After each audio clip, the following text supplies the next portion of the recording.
그런데 그 임종석이만 그 얘기한 게 아니에요. 우리나라에 지금 이것도 이제 우리가 관심을 가져야 되는데, 우리나라 이제 우익, 보수, 그 매체의 대표적인 존재가 조선일보죠.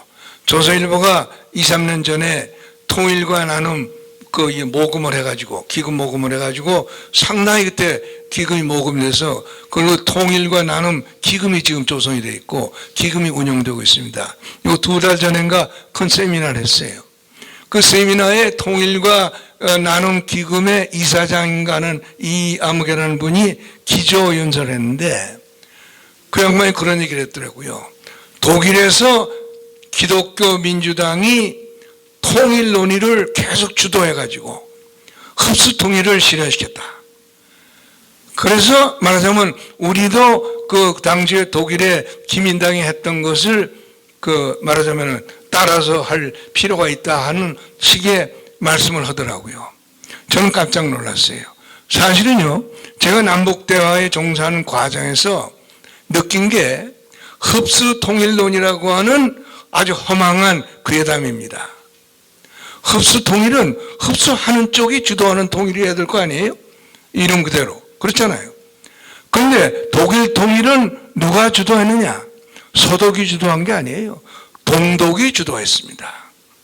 서독은 1982년에 헬무트 콜이 기민당 연정을 만들어가지고 한스 겐쇼의 3인당하고 연립정부를 만들어서 십몇 년을 그 이제 여당으로 있었죠. 그래서 82년부터 90년까지는 이 연정 대표로 콜이 서독에 수장을 했고, 90년에 독일 통일이 이루어진 데는 뒤에는 6년을 더 통일 독일에 수장을 합니다. 근데 82년 콜 수장이 그 이 수장이 됐을 때 서독은 통일에 대해서는 다 잃어버리고 있었어요. 70년대 초에 그 누굽니까 빌리 브란트가 그 양독 정상회담을 하고 2개 독일 방식의 소위 그 협정을 해가 양독 조약을 체결해 가지고 양독 체제에 아주 안주를 해버렸기 때문에 기민당은 통일 문제는 제껴놓고 서독의 발전에 전력을 경주해서 서독의 경제 부흥을 일으켰죠. 그래가지고 82년에 기민당 그 정부가 콜 정부가 서서도 서독은 통일 문제에 대해서 관심이 없었어요. 다만 아주 참 그 기이하게 한스 겐쇼의 3인당이 통일 문제를 우리가 열심히 노력해야 된다는 주장을 한 그런 일종의 그 상황이 생겼죠. 그런데 83년부터 동독에 문제가 생겼어요. 83년에 라입치히에서 학생들이 이 양독 분단에 항의하고 소련군 주둔에 반대하는 데모를 했고, 그 데모를 당국이 억압을 하니까 학생들이 이마누엘 교회인가 한 데로 쫓겨 들어가가지고 그 이마누엘 교회를 거점으로 해서 계속 몬탁 데몬스트레이션, 월요 시위라는 걸 합니다. 그러니까 매주 했어요. 그 처음엔 숫자가 적었지만은 87년 되니까 숫자가 커집니다. 숫자가 커지는 데다가 동독이 이제는 서독하고 경쟁해서 완전히 져가지고 그로키 상태가 되기 시작해요.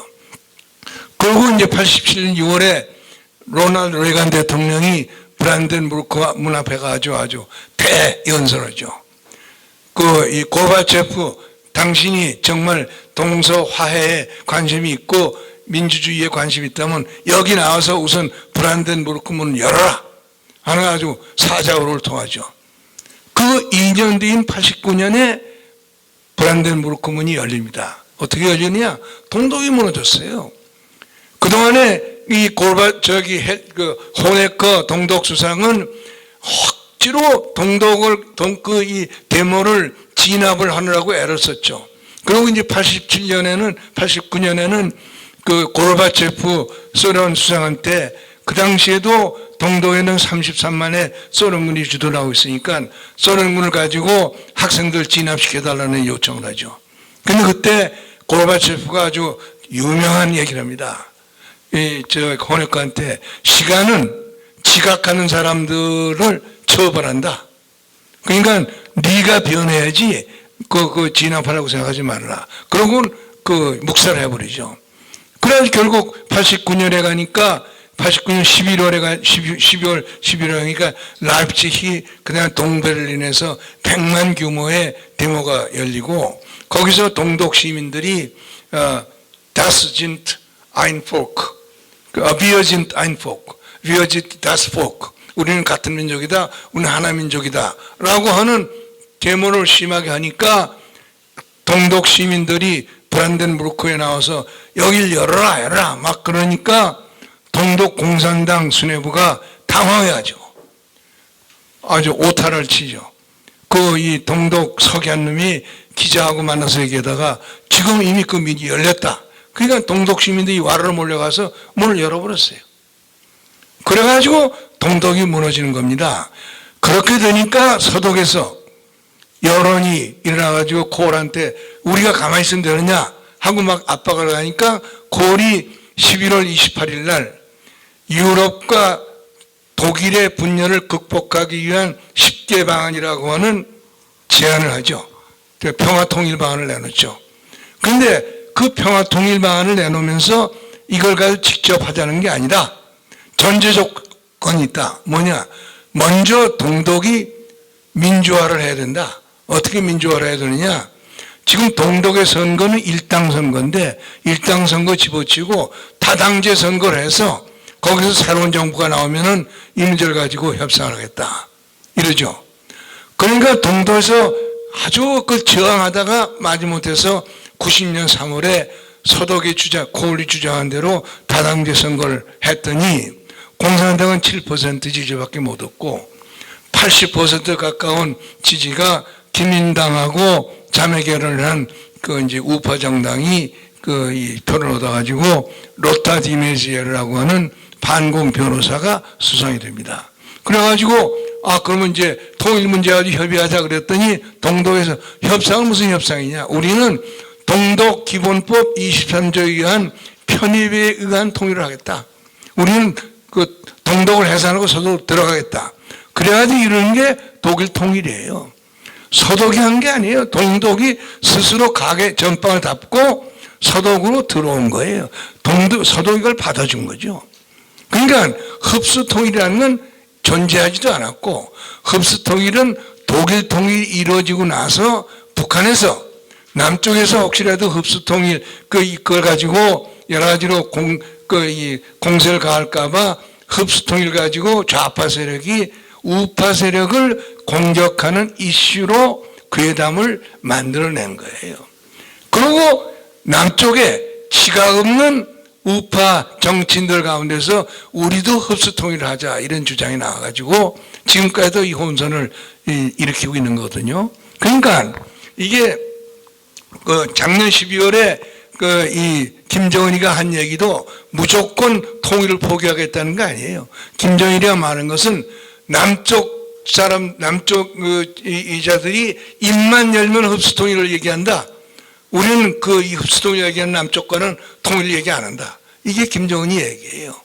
그러니까 이 흡수 통일은 우리가 괜히 긁어부스럼 만들어서 긁어부스럼 만들어가지고 우리 스스로 자해하는 결과가 된 것이 흡수 통일 논의인데 아직도 우리 사회는 흡수 통일 논의가 있고 그 흡수 통일의 연장선상에서 통일과 대화를 연결시키는 논의가 있어요. 사실은 금년 8월에 윤석열 대통령이 통일 닥트린을 말씀하시는데 그 전반부는 저는 아주 100% 찬동을 합니다. 거기서 역대 한국 대통령 가운데 처음으로 통일의 내용에 대해서 우리 대통령이 얘기했어요. 자유와 번영이 북한으로 흘러넘치는 통일, 이걸 해야 된다. 그렇잖아요? 역대 대통령이 그런 얘기 그렇게 직설적으로 한 사람이 없어요. 그런데 후반에 가보면은 통일을 논의하기 위해서 남북대화를 하자. 남북대화기구를 만들자 그런단 말이에요. 이거는 제가 보기에는 아주 실타예요. 실축이에요. 왜냐하면 남북대화는 해가지고 통일 문제를 논의할 수가 없어요. 왜 통일 문제를 논의할 수 없느냐? 통일 문제를 논의하는 것은 논의의 상대방이 북한의 당국자가 될 수가 없어요. 북한의 인민들이 돼야지. 예? 그러니까 북한의 인민들이 통일 논의의 주체가 되려면 북한에서 정치적 변화가 생겨야 돼. 그냥 이 고을 수상이 11월 28일자 이 방안 내놓을 때 조건 붙인 게 옳아요. 통일 문제를 논의하게 하려면은 우선 동독이 변해라. 우리도 북한이 변해라. 하는 얘기를 우리 대통령이 해야 됩니다. 근데 그걸 대화를 하자 그랬단 말이에요. 대화 기구를 만들자. 대화 기구를 만들면 어떻게 되느냐. 북한은 여전히 소위 자주평화통일 3대 원칙을 또 가져 나온다고요. 아까 연양무기가 1972년 11월 2일 날 했던 얘기를 또 한다고요. 그러면 한 걸음도 나갈 수가 없어요. 이것이 남북관계의 진짜 모습인데 아직은 우리 정부가 그걸 깨우치지 못하는 것 같아요. 우리 통일부도 내가 보기에는 그 좀 깨우침이 아직도 없는 것 같아서 좀 답답한데 바로 그래서 통일 논의는 저는 이렇게 돼야 된다고 봅니다. 우리 정부가 아까 대통령께서 8.15 경축사에서 일본을 말씀했어요. 뭘 말씀했느냐? 우리의 자유와 이 번영이 북으로 넘쳐나가야 된다. 그걸 좀 제 생각에는 세 개로 좀 세분해서 말씀하실 필요가 있어요. 뭐냐? 우리가 이룩하는 통일은 그 통일을 통해서 우리 대한민국이 이룩해 놓은 번영과 자유 이런 가치가 절대 훼손돼서는 안 된다. 둘째로는 우리가 이룩한 이 자유와 번영의 가치들을 북한 인민들이 공유하는 내용이 돼야 된다. 그리고 우리가 이룩하는 통일에서 이루어지는 시너지 효과를 가지고 그 통일된 나라의 경쟁력이 커지는 그런 통일이 돼야 된다. 이 세 가지 내용을 담는 것으로 좀 더 보강이 돼야만 되는 게 아니냐. 그런 느낌을 저는 가져요. 그렇고, 그 다음에 이제, 시간이 이제, 곧 정리하겠습니다. 그 다음에 이제 뭐가 있느냐. 이 통일과 대화는 우리가 조금 이성을 가지고 따져보면은 양자 간에 엄청난 차이가 있습니다. 통일은 앞으로 일어날 미래에 대한 청사진입니다. 대화는 현상 관리예요, 현상 관리. 근데 미래를 관리하는 것은 대한민국 국민들이 소질이 없어요. 미래를 꿈을 관리하는 건. 그러니까 통일하고 대화를 섞어버리면 통일은 죽어버립니다. 대화가 통일을 먹어버려요. 대화는 사실은 도둑놈들끼리 만나서 흥정하는 게 대화예요. 남북관계가 그렇게 변질이 되어버립니다. 그래서 그런 차이가 있어요. 이 통일은 미래형이고 대화는 현재형이다. 그 다음에 통일 정책은 교육, 연구 이런 것이 줍니다. 대화는 그 현상에서 일하는 일에 직접 대응하는 액션 오리엔티드한 그런 영역이에요. 말하자면 일본말로 일본말은 저도 많이 모릅니다. 하리아이가 있다는 일본말이가 있어요. 대화는 하리아이가 있고 통일은 하리아이가 없어요. 상당히 즉석 이런 흥미가 없으니까 둘을 경합시키면은 통일이 대화에 못 당합니다. 이래가지고 통일과 대화를 섞어서 찌개를 만들면은 통일은 죽어버리고 대화만 남습니다. 제가 이 정부에서 일할 때 보니까 우리 예산부처에서 대화 분야하고 통일 문제하고 분야하고 따로 분간해서 예산을 요청해 보면 통일 분야를 죽여요. 같은 것 아니냐 그거예요. 북한을 상대로 하는 거니까 같은 것 아니냐. 그래서 예산 당국이 통일 분야 예산을 죽여버리더라고요. 그런 현상이 사실은 계속되고 있어요. 그래가지고 우리 대한민국이 지금 안타까운 현실이 통일 논의가 없습니다. 통일 논의를 할 돈도 없고 그런 마당이 없어요. 마당을 꾸며서 가지고 노는데 이것이 이제 그 차이가 있는데 이 차이를 우리가 구별을 해야만 되는 것이 아니냐 이런 것이죠. 그래서 이 통일 문제는 지금은 우선 그리고 이제 또 하는 가장 큰 문제는 통일 논의를 하는 대화는 북한에서 이 북한의 대화 주체가 바뀌어야 된다. 현재 억압받는 인민들이 주체가 되는 변화가 일어나야 되고 대화는 그 대신 현재 북한 당국자를 상대로 해야 된다. 왜냐하면 현재 일어나고 있는 현상을 우리가 가지고 얘기하려면 북한의 현실에 대한 통제권을 가지고 있는 자다라고 얘기를 해야 되니까 전상 당국자인데 통일은 그렇지 않다. 통일은 만약에 통일 문제를 가지고 우리가 대화를 할 수 있는 관계로 남북 관계가 변화하면은 현재 북한의 당국자들은 사실은 처벌의 대상이다. 사실은 독일 통일 후에 동독의 당국자들한테 그런 일이 생겼어요. 그러니까 가령 나중에 경우에 따라서 관용의 대상이 될 수는 있을지언정 일단 우리가 그 대화의 상대방이 될 수는 없다는 거죠. 또 하나는 우리가 지금 북한의 당국자하고 통일 문제를 가지고 대화를 하면은 어떤 결과가 나오냐? 우리가 그 사람들을 통일된 나라에서도 그 사람들이 일정한 주권을 행사하도록 용하는 얘기가 되고 또 북한의 현실 중에서 어떤 부분은 우리가 통일된 나라에서도 수용하라는 결과가 됩니다. 대화를 하면 그렇게 될 거 아니에요?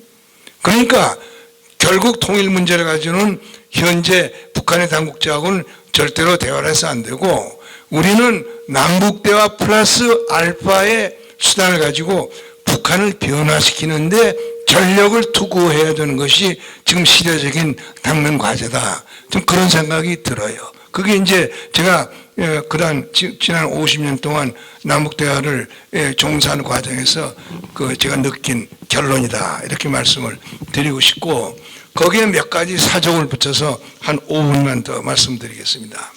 첫째로는 이 독일이 지금 독일 통일의 공식 명칭이 있습니다. 편입에 의한 통일입니다. 편입에 의한. 그러니까 동독이 편입된 통일이지 흡수 통일이 아니에요. 그런데 서독이 동독의 편입 통일을 수용하는 과정에서 콜이라는 정치인이 좀 과하게 인심을 쓴 게 몇 가지가 생겼어요. 하나는 동독 마르크하고 서독 마르크가 10대 1에 가치의 차이가 있는데 1대 1로 등가 교환을 해버렸어요. 그러니까 동독의 경제가 10배로 부풀어져 가지고 통일된 독일에 말하자면은 이 편입이 되니까 통일 비용이 계산했던 것보다 10배 이상의 초과가 일어난 거죠. 이게 엄청난 겁니다. 또 하나는 동독을 알겠어요. 편입하면서 공산주의 체제하에서 동독의 부동산을 전부 국유화했는데 고을 수상이 어떻게 그때 결론을 내렸냐 하면은 소련이 점령한 기간 중에 이루어진 이 국유화는 인정을 하고 동독이 독립된 뒤에 이루어진 국유화는 원주민의 소유권을 인정했습니다. 그래서 동독이 국유화에서 가지고 있던 부동산의 상당부, 절반 가까이가 문제가 됐어요. 원소유주들이 토지 문서를 들고 나와가지고 소송을 제기해서 200만 건 이상의 소송이 제기됐습니다. 그 200만 건 이상의 소송 제기된 게 지금도 대부분이 펜딩이에요. 이건 어떻게 되느냐? 자본주의 사회에서 부동산은 경제의 아주 인테그럴한 부분이에요. 이게 은행에 가서 담보가 돼서 자금이 되어 나오면 그 자금을 가지고 경제 행위를 한단 말이에요. 그런데 법정에 걸려 있는 그 부동산은 그 경제에 이게 활용이 안 될 수가 없죠. 이게 엄청난 그런 부담이 돼가지고 결과가 어떻게 되느냐? 독일이 통일되기 이전에 1990년 이전에 서독의 경제력은 세계에서 넘버 2였죠. 미국 다음에 서독입니다. 그런데 지금 통일되고 지금 30여 년이 더 지났죠. 지금 통일된 독일의 경제력은 아마 세계에서 4위인가 5위인가 그럴 겁니다. 1위가 미국, 2위가 중국, 3위가 일본인가 그렇고 4위가 그 유로피안 유니온, 5위가 독일이가 아마 그렇게 됐을 겁니다. 그것도 아마 최근엔 좀 변화가 있을지는 모르지만은. 그러니까 통일 과정을 미스매니지한 결과로 이러한 그 이제 상처를 입었다는 것이죠. 이게 이제 우리가 그 이 앞으로 통일을 준비하는 통일 정책을 준비하는 과정에서 이런 문제가 지금 우리가 논의를 하고 연구의 대상이 돼야 될 거예요. 근데 지금 그걸 할 도리가 없어요. 누가 돈을 대는 사람이 없으니까. 그건 이제 그런 문제가 있고 또 하나는 사실은요. 여러분 1865년에 남북전쟁이 끝나잖아요. 남부 11개주가 하루아침에 북부의 투기꾼들, 협잡배들이 내려가지고 이권을 전부 먹어버렸어요. 뭐 군인들하고 짜가지고. 그래가지고 앤드류 잭슨 대통령이 링컨은 암살당했으니까 당황해가지고 그 계엄을 선포하죠. 군인들이 돈을 더 좋아한단 말이에요. 그래가지고 남부 11개주의 부패가 아주 걷잡을 수 없게 되니까 그 이제 나중에 율리시스 그랜트가 대통령이 해가지고 계엄령을 해제하죠. 그러고 나서 남부 11개주는 아주 혼란한 상태가 100년 가까이 지속됩니다. 그래서 마크 트웨인이 아메리카 인 길드 에이지라고 그 남부 11개주를 표현했죠. 미국이 진짜 민주주의가 아니라 말하자면 엉터리 민주주의다. 그래가지고 그 이제 1940년대에 와서야 미국 남부 그 11개주의 그 사람들이 연합 미 합중국의 국민으로 그 심리적으로 복귀하게 됐다 이렇게 말들을 해요. 근데 여러분 생각해 보세요. 지금 이제 내년에 북한이 무너졌다. 어떤 현상이 생길까요? 제가 보기에는 일주일도 안 돼서 남한의 투기꾼들, 사기꾼들은 다 북으로 올라가서 우리가 깜짝 놀랄 속도로 북한의 이 이권들을 먹어버릴 겁니다. 뭐 그 사람들이 법까지 주물르는 것은 우리가 막을 수가 없으니까. 이것을 막는 장치를 우리가 지금 마련해야 돼요. 마련해서 가지고 있어야 사실 이걸 가지고 북한 인민들을 그 지금 여러 가지로 설득하고 해서 그런 통일에 대비할 수 있는 그 이제 소위 하부 작업을 우리가 할 수 있는데 이런 모든 것들이 통일 정책이라는 영역에 대한 국가 노력이 집중될 수 있도록 하는 제도적 장치가 필요합니다. 이거를 하기 위해서는 통일과 대화를 분리시켜야 됩니다.